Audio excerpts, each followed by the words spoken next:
Semoga di bulan puasa ini barudak Kokolopot dilancarkan rezekinya dan dimudahkan segala urusan-urusannya. Semoga kalian semua subscribe dan like video ini agar kalian tidak ketinggalan film-film fenomenal lainnya. Apakah kalian sedang ruwet pusing 7 keliling? Kalau iya, kalian harus merasakan sensasi kekasaran kata-kata, karena kata-kata kasar yang fenomenal akan sangat jarang kalian rasakan di dunia nyata. Hal itu disebabkan karena sebab banyak orang berbahasa baik, tetapi tindak tanduknya lebih kejam dari orang kasar. Kali ini Kokolopot akan mereview film Almarhum, di mana dalam film ini pocongnya adalah orang tua si tokoh utama. Seperti apa pocong buduk dalam film ini? Langsung saja kita gas.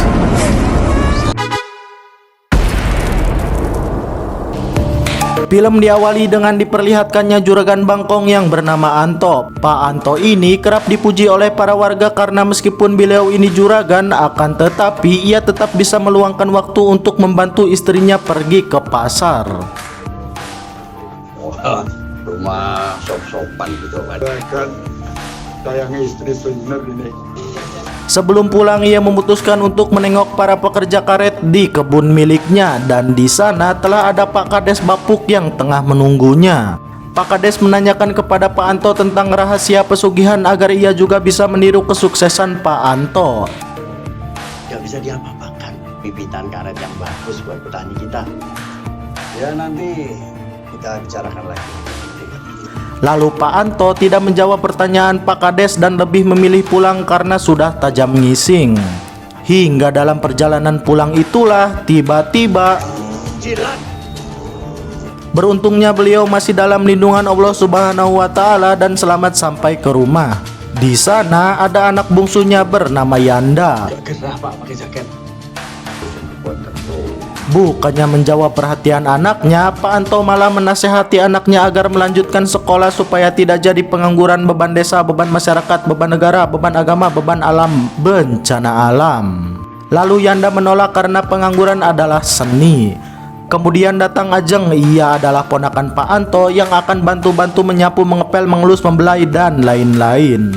Kemudian Pak Anto yang mulutnya asam, ia pergi ke dapur untuk menyeduh kopi. Di sana ada istrinya Pak Anto bernama Ratmi. Ratmi menegur Anto karena telah keterlaluan berbicara dengan Yanda. Namun Pak Anto mengatakan ini demi kebaikan Yanda. Tak enak masa kakaknya yang jadi dokter dan bibinya menjadi insinyur, sedangkan dia si bungsu Yanda akan menjadi beban kehidupan. Lalu saat itu tiba-tiba Pak Anto merasakan sakit di dada. Ratmi kemudian menyuruh Pak Anto beristirahat. Iyo, ambilin air putih hangat. Singkat waktu, pada hari Selasa Kliwon, Ratmi membangunkan Yanda untuk menyaksikan wisuda bibinya bernama Eri. Sedangkan Anto, ia akan segera mandi. Hingga saat ia sedang mandi, tiba-tiba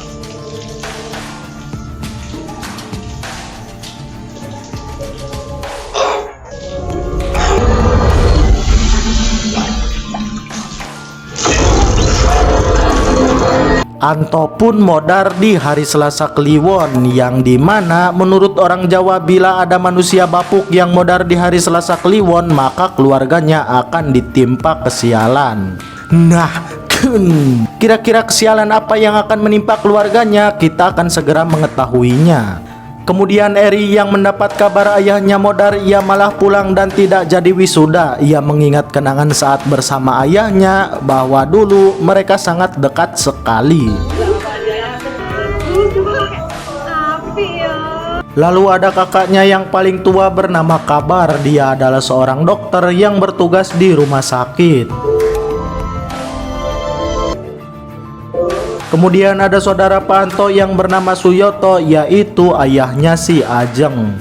Di saat bersamaan, Pak Kades datang dan memberikan arahan karena orang yang meninggal pada hari Selasa Kliwon, maka keluarganya harus melakukan ritual sebelum jasadnya dimakamkan.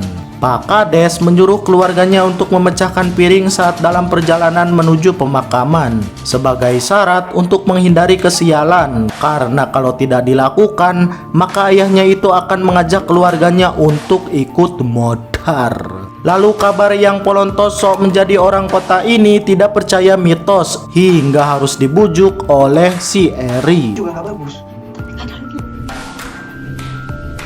Namun karena kabar keras kepala Bagong tetap tidak mau melakukan ritual itu. Singkat waktu, ritual akan segera dilakukan hingga tiba-tiba Pak, Bu, kalau nggak puas, nggak usah ikut nggak Pak? kemudian Yanda dan Eri melakukan ritual itu sementara Kabar dan ibunya tidak melakukannya. Apakah yang akan terjadi pada Kabar dan ibunya? Jika mitos itu benar, maka Kabar dan ibunya akan terkena petaka. Setibanya di makam, ibunya terus menangis.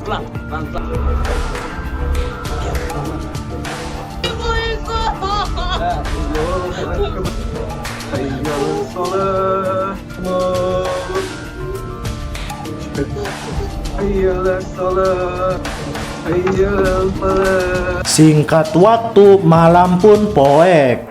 Saat sedang menjalankan tahlilan, ibunya merasakan panggilan sang ayah.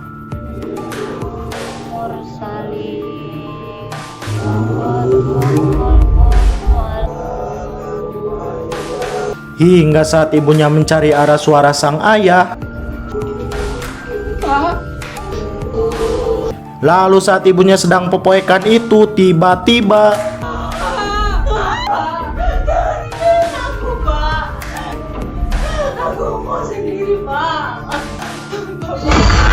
Janco, kenapa film horor harus selalu poek jadah? Apakah mereka miskin hingga gak kebeli lampu? Atau anak-anaknya itu koret bongmet kikir parah? Atau bahkan PLN yang setan karena listrik padam membuat aing emosi ingin berkata kasar lebih banyak lagi? Lalu Ajeng dan Eri datang dan membawa ibunya untuk beristirahat.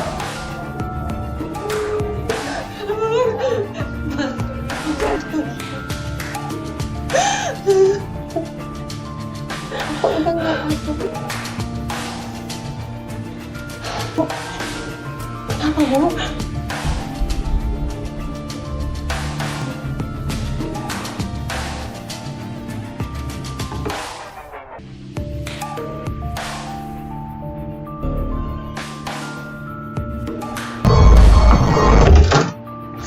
Lalu Eri dan Yanda adu bacot, jangan-jangan kejadian yang dialami ibu karena tadi tidak menjalankan ritual itu. Eri yang berpikiran positif tidak ingin Yanda mengaitkan kejadian itu dengan ritual pemakaman sang ayah. Kemudian di tengah perbacotan itu, kakak tertua datang dan menasehati mereka jangan percaya mitos atau tahayul. Kita ini harus tetap tenang, ini ujian, jangan berisik, sedang ulangan. Tahi. Kemudian Kabar izin pergi karena ia akan kembali bertugas, hingga Yanda kesal dan menyinggung kakaknya itu. Sama duniawi. Mas. Udah. Kenapa sih dia? Besok harinya saat Eri akan mengajak ibunya sarapan, ia mendapati ibunya sudah tidak ada di kamar. Hingga saat mereka mencarinya, tiba-tiba Mas, ngeliat ibu. Ngopo, Nur? Kamu lihat ibu nggak? Ibu! Nanti saya telepon lagi ya. Ya. beruntungnya Yanda yang telah berguru pada Ustadz Sakti, ia tepat waktu menyelamatkan sang ibu.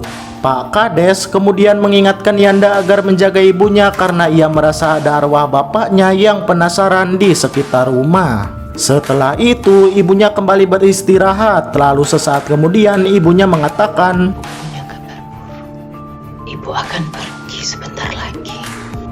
Ibu akan ajak kalian. nah ibunya mengajak mereka untuk modar. Akan tetapi kabar si kepala Bagong ini tetap menyangkal bahwa ibu hanya sedang halu parah. Hingga Eri dan Yanda kesal menantang Kabar untuk mengobati ibunya secara medis karena ia adalah seorang dokter. Hingga keduanya adu bacot. Hari ketiga, ibunya mengatakan kepada Eri bahwa ayahnya sangat bersemangat untuk menghadiri acara wisuda Eri karena ayahnya sangat bangga anaknya menjadi seorang sarjana. Lalu ibunya meminta Eri agar jangan pergi sebelum 7 hari tahlilan bapak. Berbeda dengan Kabar, ia meminta izin untuk bekerja hingga mau tidak mau ibunya memberikan izin. Malam pun poek. Ketika ibunya telah selesai sholat, ia mendapati kipas anginnya error. Hingga saat ia akan mematikan kipasnya, muncullah pocong bapaknya itu membuat si ibu pingsan dan dilalap kipas angin hingga muka sang ibu rabig tak berbentuk.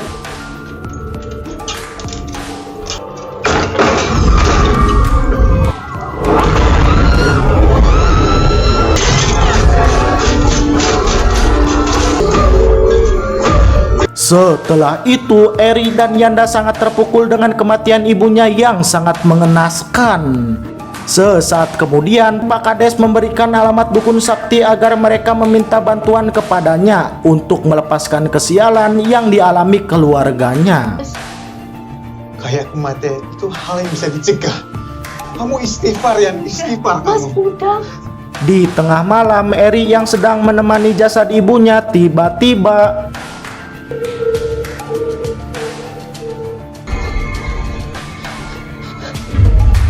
Janco, itu adalah mimpi basah belaka. Di sisi lain, kabar tengah sebat di atas jembatan dekat rumah sakit. Saat itulah ia melihat sosok ibu dan ayahnya.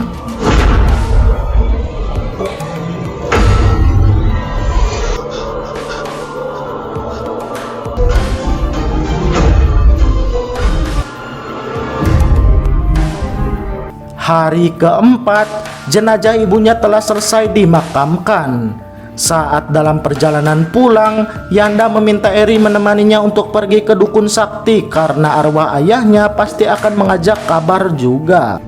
Seenggaknya kita bisa mencegah sesuatu yang bakal terjadi. Singkat waktu, mereka berangkat ke tempat dukun sakti. Hingga saat malam poek, kabar kembali mengalami hal aneh.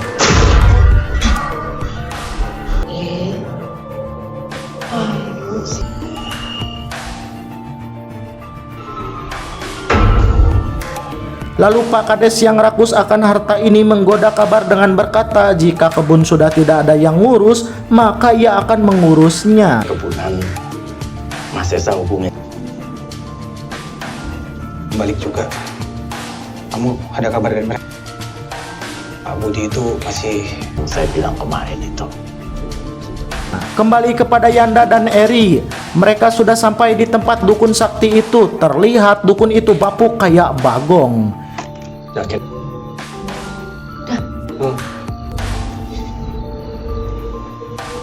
Ia bernama Mbah Syarif. Ia mengatakan semua manusia sibuk dengan urusan harta sampai lupa dengan urusan adat di Pulau Jawa. Tak ada yang bisa lari. Sementara itu, kabar yang masuk ke kamar ibu menemukan alat santet di dalam laci hingga ia memotretnya dan mengirimkannya kepada Eri. Lalu tiba-tiba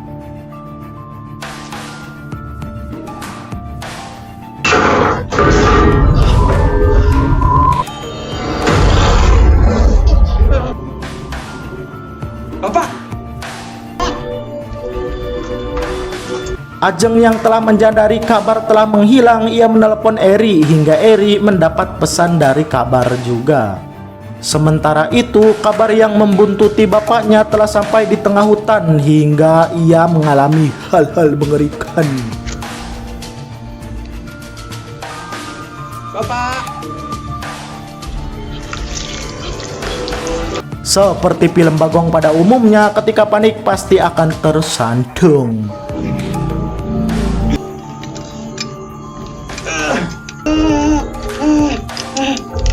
Di sisi lain, Ajeng dan warga melakukan pencarian kabar ke setiap sudut desa.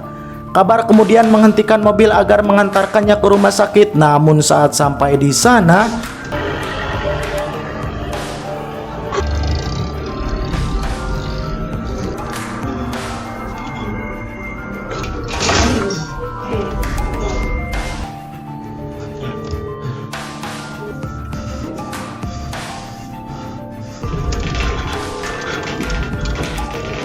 ternyata yang membawanya adalah ayah dan ibunya. Hingga kabar dibawa ke ruang jenazah, lalu motor.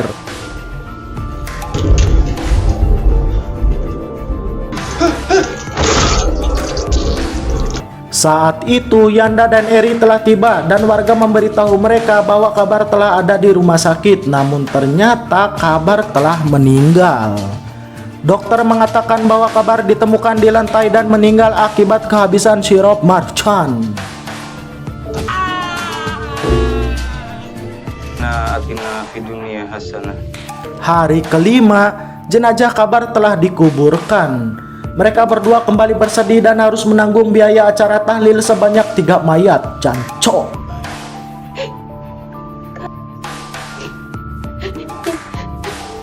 Mereka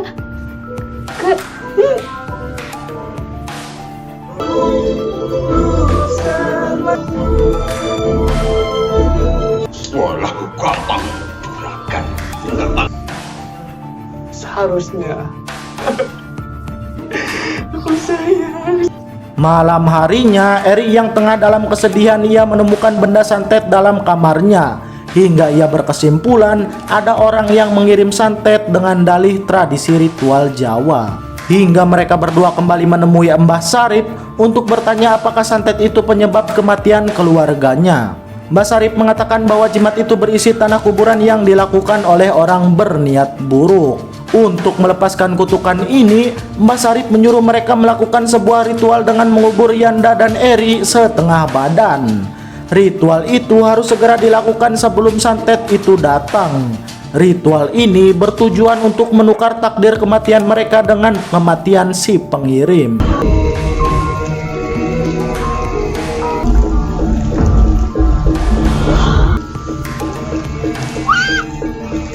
Saat ritual dilakukan, di sini fakta terungkap bahwa pengirim santet itu adalah Suyoto, adik dari ayahnya, karena Suyoto iri dengan kesuksesan ayahnya. Hingga Suyoto modar termakan santetnya sendiri.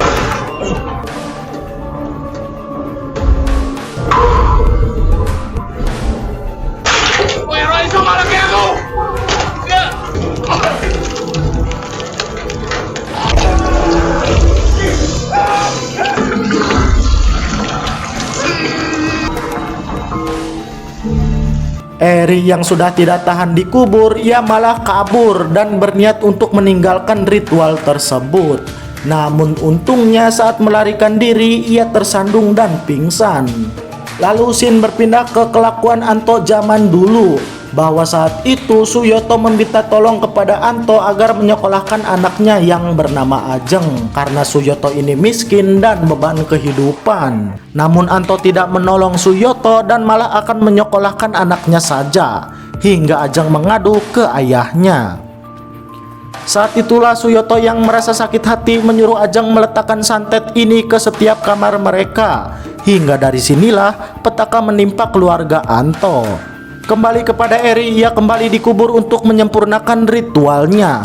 Lalu saat Ajeng yang akan memasukkan kuda ke dalam kandang, tiba-tiba terkena batunya sendiri. Ibu asup.